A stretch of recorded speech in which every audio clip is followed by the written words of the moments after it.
Originally, this was not supposed to be its own video, but rather a short segment, of course, for my overall Resurrection F analysis as to serve as kind of maybe a little bit of a comparison piece between how the TV show did it and the film did it, but because the film analysis is delayed as of, a couple of weeks ago, and I still want to really get that done right after I have some free time, but I don't because of my college exams. I basically decided to do the Resurrection F arc now, finish up that, and then complete the film analyses whenever the hell I can. So without further ado, here it is.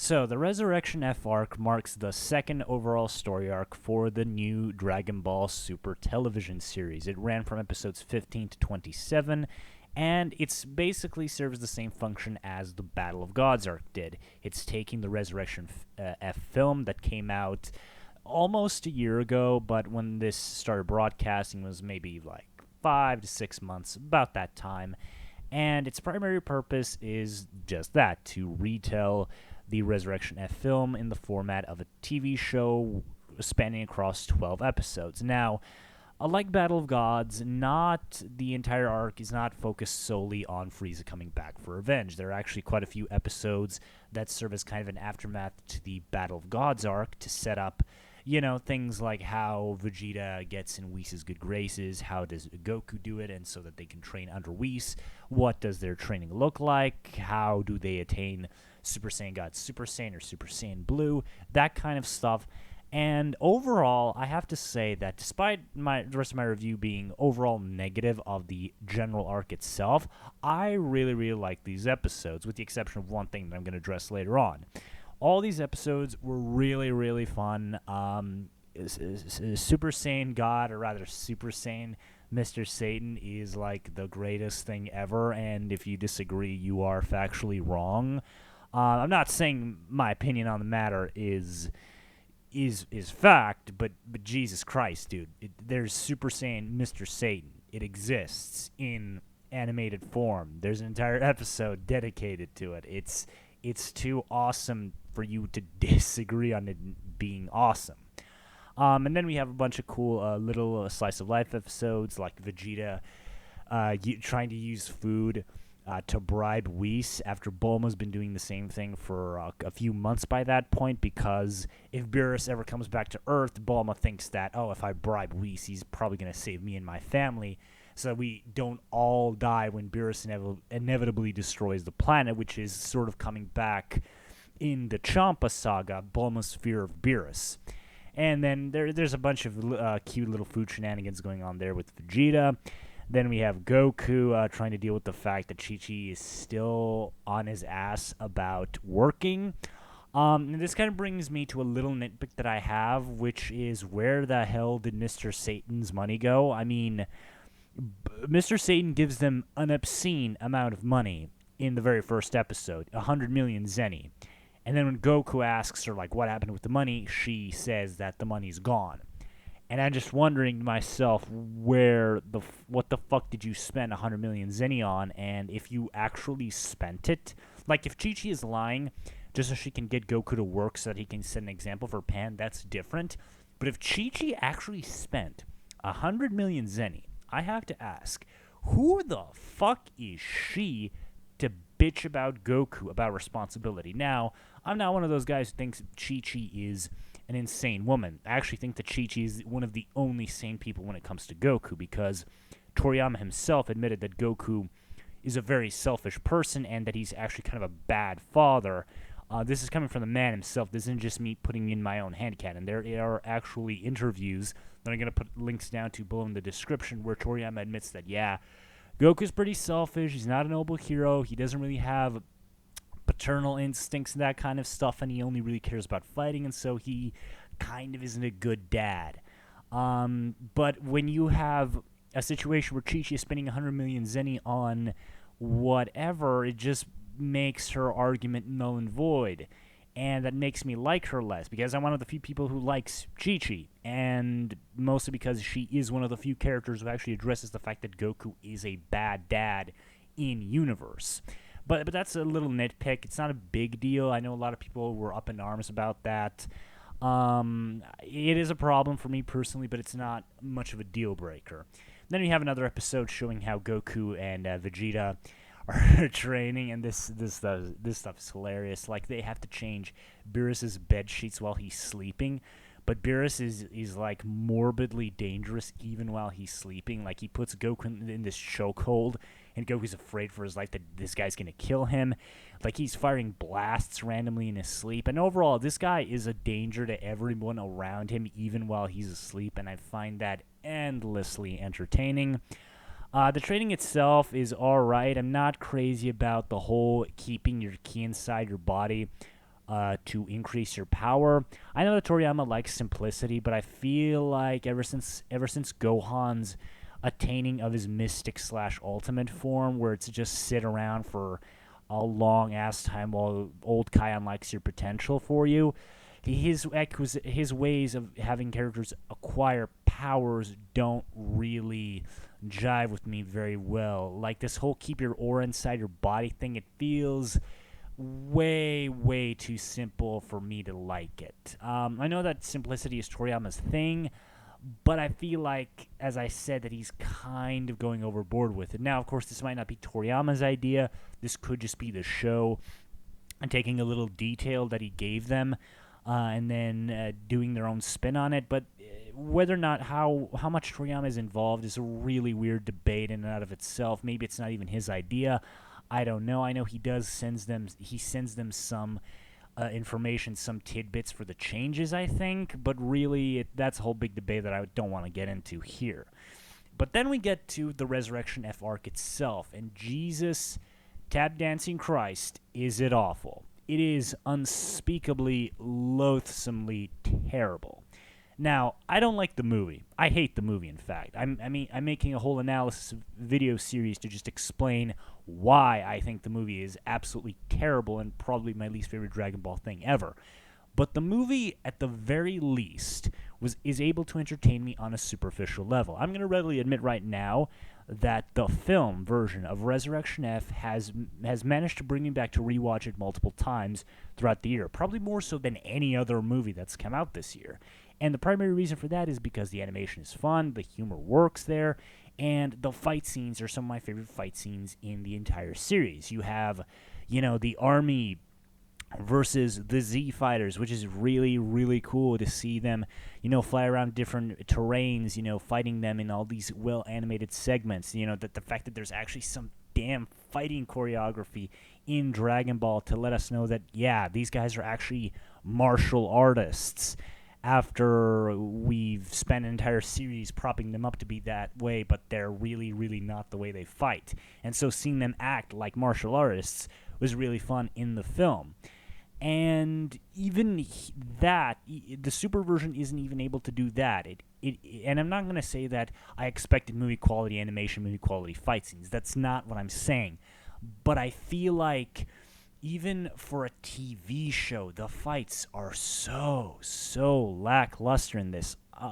Unlike Beerus vs. Goku from the Bog Saga, I can't name a single noteworthy thing that happens fight-wise in the entire arc. I, honest to God, can't. It's all boring. It's all just generic punch kicks and ki blasts occasionally. There's nothing there. There's no imaginative use of the terrain. There's no imaginative use of ki blasts. There's nothing visually appealing about them. It's just all worthless bullshit. It's probably some of the most boring fighting I've ever seen in any show ever. Like, not even Dragon Ball, just in general. Even GT, for all the crap GT gets, I can at least say the GT had nice backgrounds to fight in.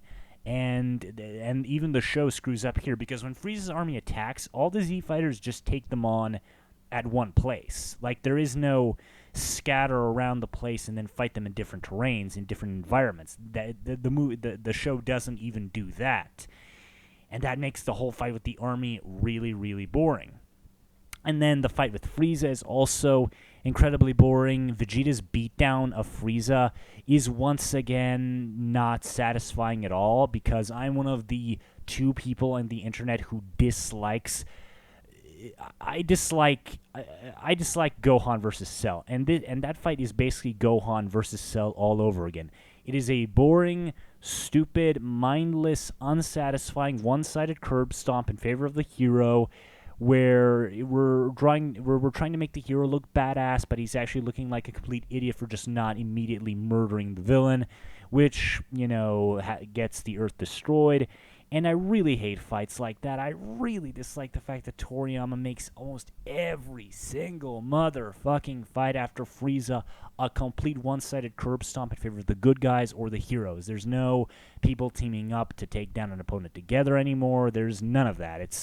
It's really boring, and Vegeta's fight against Frieza is like that, and everyone's propping it up as this big, important moment for his character, but it's not, because Vegeta stopped giving a shit about Frieza almost instantly after being resurrected. The first thing Vegeta says after Gohan offers him to stay on Earth is that he's going to figure out how to become a Super Saiyan to beat Goku. That's how soon Vegeta stopped giving a shit about beating Frieza. And everyone's pretending like Vegeta spends endless, sleepless nights cutting his own wrists at the fact that he was never able to beat Frieza, when there's absolutely no fucking evidence to support this, people. It is a boring, one-sided curb stomp that is wholly unsatisfying to watch. Not helped by the fact that the sound effects are terrible. I actually saw, I believe it was AJ or K17, who reinserted the old sound effects into Super with maybe different music, I think. I'm not sure. But when I watched that clip, I was like, this is still a terrible fight. This is still a terrible overhyped moment by the fan base. But at the very least, when Vegeta punches him in the face, I actually feel like Frieza's getting punched in the face. Unlike the actual show where there's no impact at all. So yeah, on the fighting level, it's completely terrible, which is one of the places where I really like the movie. The show is absolutely ungodly terrible in that segment. And then the show does something that I don't think I can forgive it. At least for this arc, I can't forgive it. And that is, they create the single most interesting character in Frieza's entire army. Now, Frieza's entire army can basically be summed up as cool character designs that are really fucking boring. I do not give a damn about anyone in Frieza's army from Namek. Not Dodoria, not Zarbon, and certainly not the Ginyu Force. I know that the Ginyu Force has a lot of fans, but personally, they are, bar none, the most boring part of the entire Namek saga.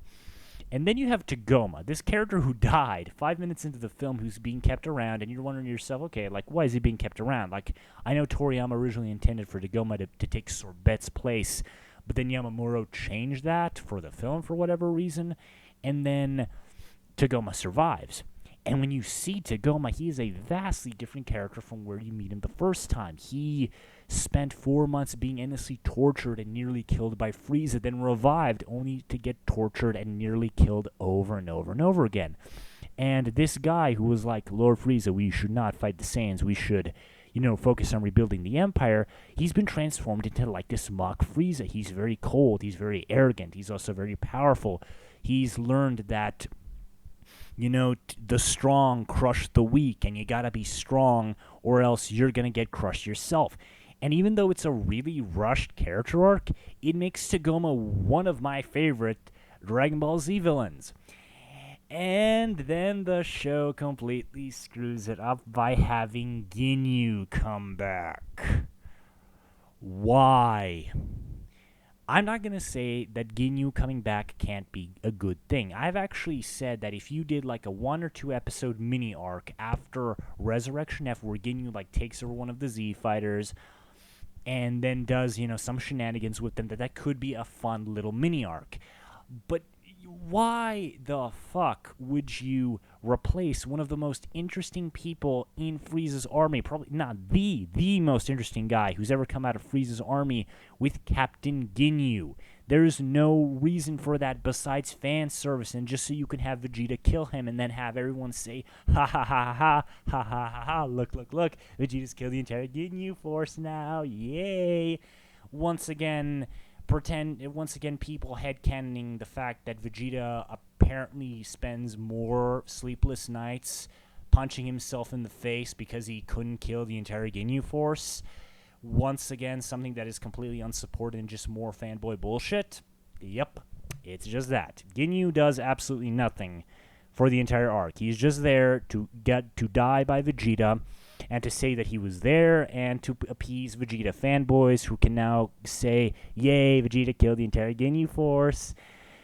Ugh. And then there's Gotenks. Now, Resurrection F excluding Gotenks was one of the best moves in modern Dragon Ball history. I hate Goten and Trunks. I hate their guts. They are ungodly, unbearable characters who have almost nothing unique about them, and I just really cannot stand them. And when those two fuse into Gotenks, I just reach for the nearest fucking shotgun, put it in my mouth, and I'm just taking away the minutes to finally just pull the trigger. And when they showed up in this arc, I was actually a little bit interested to see how they would do with Frieza, because while Goten and Trunks are shit characters, you could at very least have them do something interesting with Frieza. You can have, the more comedic characters who weren't there for the darker parts of the Z era, like the Saiyan, the Frieza, and the Android Saga, interact with someone from that time period and with a more vicious villain. And you could do some really interesting stuff with Frieza seeing like this little kid who looks exactly like this other dude who sliced him into pieces. And then you could have Frieza freak out over the fact that there's like a mini Goku standing in front of him.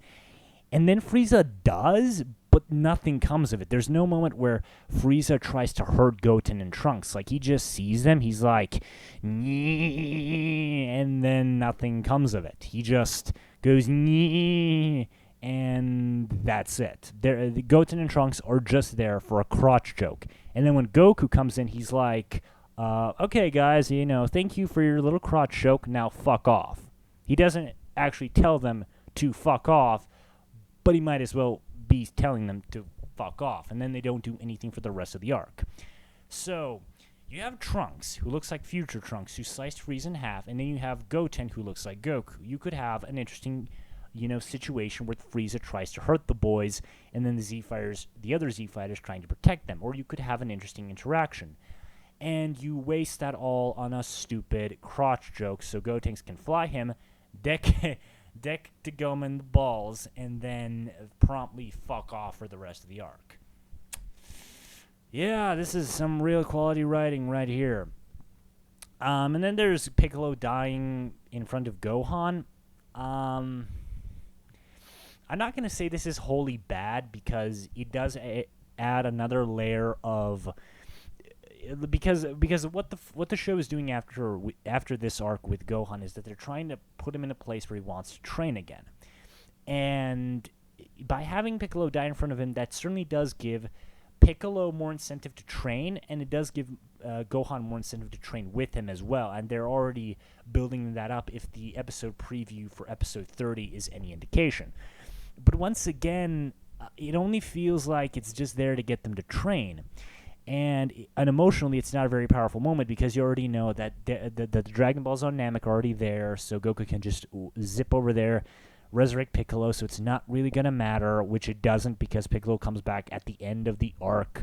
It's not an emotionally powerful moment at all, and I feel like the show is trying to make it emotionally powerful, but Piccolo hasn't done enough in the arc, in Super thus far, for new viewers to actually care about him dying, whereas his death in the Saiyan Saga is emotional because he's one of the main players. He's kind of the second strongest behind Goku.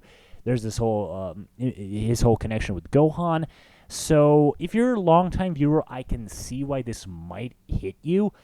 But for new viewers, where in this show Piccolo hasn't done jack squat and Gohan's been portrayed as kind of a weak, pathetic moron, I can't see this particularly working well on that level. Now, if something good comes out of this, I'm probably not going to be as negative about it, and I'm not really negative about Piccolo dying. It's just that I'm kind of indifferent. It's just like, whatever, because I feel like the Earth getting destroyed before their eyes and them seeing most of their friends and family die with them, with the Earth, after Frieza blows it up, I think would have been sufficient motivation to get them to train. And I don't think that Piccolo needed to die to do that, and I don't think Gohan needed to see Piccolo to die to get to train. As I already said, You could have just seen them witness the destruction of the Earth and then jointly decide, hey, let's train. Maybe not as personal, but I still feel like you could have gotten the same point across without a superfluous alteration like this. Now, for all the bitching I've done about the arc thus far, I'm not going to say it's wholly terrible. There are a few music cues, few music placements, I should say, where I feel like the arc, where it really worked, particularly when Frieza transformed, when Goku transformed into Super Saiyan Blue for the first time. Sumitomo is really good with making these godly tracks, and I think that's kind of his specialty, but still the score in the arc is nowhere near as good as in the movie, where there are a lot of really damn good scores from the film, and the show does not compare on that level. I love the way they portray the destruction of Earth, because the destruction of Earth just kind of happens in the movie. There's no real emotion to it. In the show, while the Earth is getting destroyed, you see Android 18 and Marin, you see Videl and Baby Pan, you see Goten and Trunks, you see the Briefs family, you see everyone kind of enjoying their time or either waiting for this whole crisis to blow over when the Earth is destroyed, and you see them all die, and that's really damn powerful. Unfortunately, it gets completely undermined because the ending has the same motherfucking teeth-grinding problem as the film. Goku acknowledges the fact that he screwed around with Frieza. He acknowledges the fact that if he goes back, he would be decisive. He would kill Frieza immediately and end everything, and he does. And then when he goes to talk to Vegeta about it at the very end of the arc, I was hopeful. I actually thought that in this version, Goku and Vegeta would actually remember the fact that they cooperated during the Boo saga and not magically forget about it like they do in the motherfucking movie, but that they would remember what they've gone through and learn from it. And what does the ending do? It kicked me right in the nuts, right in the balls, and it hurt. It really damn hurt. When Goku says, maybe we should cooperate, and then the two of them just laugh off everything that's happened like it was just a big joke. It was over. It was over. The arc completely lost me. No, it was over. Everything good you did, the few things you did good, you just shot them in the face and then left them in the ditch to rot and die and to get eaten by buzzards out in the desert. You ruined it. I hated that. I hated the fact that we had Goku decide to be decisive and then immediately backpedal on it 5 minutes later on. That was just unbearably awful. So, yeah, if you really don't get it right, if you haven't really gotten my thoughts after 20 minutes of listening to this, I really hated this arc. It's ungodly terrible. It doesn't even have enough good parts in it, like the Battle of God saga, where I can actually say that you might enjoy it. This is just loathsomely, unspeakably terrible on almost every level possible. None of the potential of the arc was built upon, because I really think that with a Frieza revenge story, you could have done some really interesting things with it. But the arc doesn't capitalize on that, and considering the fact that we're never going to get any kind of opportunity for F to ever get remade in an official capacity, it pretty much falls to the fans to basically see where the film fucked up and then try to fix it. And actually fix it, not stupid bullshit like, Vegeta should have gotten the kill or something like that. So yeah, this is probably my least favorite Dragon Ball arc. It's not even superfluously entertaining like the film is. It is just a drag, poorly animated drag with bad fights, wasted potential that it actually bothered to build up to and then properly shat on. And just overall, I cannot recommend that you ever watch this. Like, if you absolutely have to watch Resurrection F, go watch the movie. Like, even if you're someone like me who's going to hate the character decisions, you have a 99% chance of actually liking the fight scenes animation, so you can superfluously enjoy the film. But with this thing, no, there's no hope here. Just fucking run. Don't waste your time on it. Don't buy it. Don't watch it. Just fucking run and do not look back.